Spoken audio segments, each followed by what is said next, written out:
Thank you, Mr. Chairman, Ranking Member. Secretary McAleenan, I've got to start off first by telling you thank you for your honorable service to this country. You have been a staunch defender of our freedoms and the rule of law, defending the Constitution as you swore an oath to do so almost 18 years ago.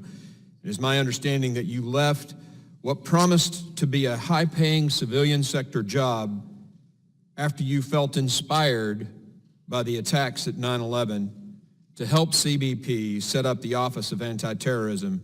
Your faithful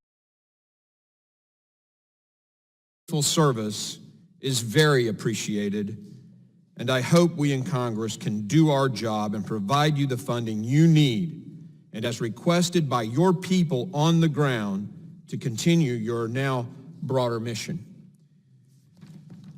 The Democrats got it flat wrong. While the president sounded the alarm on the crisis at the southern border, the left refused, in fact, shut the government down, stating, and I quote the speaker, a manufactured crisis, end quote. Now even the liberal New York Times is saying it is a crisis. Further, the deception of the left seems to know no bounds. The images of children in cages were actually from the Obama administration. Yet multiple activist legislators today have decried the separation of children when in fact this president stopped it.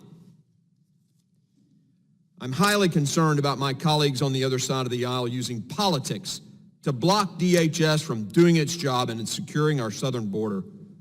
From demanding a limit on detention space for illegal aliens to the new supposedly cool thing to do, chanting, abolish ICE, abolish ICE. The Democrat Party has hit a new low on the rule of law. This country welcomes immigrants who come here legally with open arms, but a country without borders is not a country. And the notion that we should not be allowed to preserve our borders' very existence or even remove current barriers, as others have proposed, is ridiculous. My colleagues claim to be a party that defends federal workers, but where are they now defending our brave ICE agents? Where are they in helping those who serve us? Mr. Secretary, one quick question. Can you elaborate on the need for more beds for ICE and what the lack of such funding will do in disrupting ICE's mission? So what we're seeing with the flows at the border, the one demographic that we can actually finish the enforcement of immigration law on and determine if someone has a right to stay in the U.S., a valid asylum claim, or should be repatriated is for single adults. Due to this border surge, we are exceeding ICE capacity for single adult beds, and we've requested more funding for it. Without that funding, we have an impossible choice.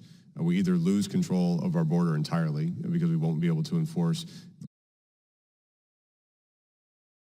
the law even against single adults, or we're going to have to release people that were picked up in the interior with criminal records, which is also unacceptable. So we need that funding from Congress to maintain our border security and to support the men and women of ICE. And just to clarify, 75% of ICE's intake comes from the border. They are focused on supporting the border security mission first and foremost. But to take away their ability to also pick up criminals in the interior and to keep threats out of our communities would be very unfortunate for our security as a country.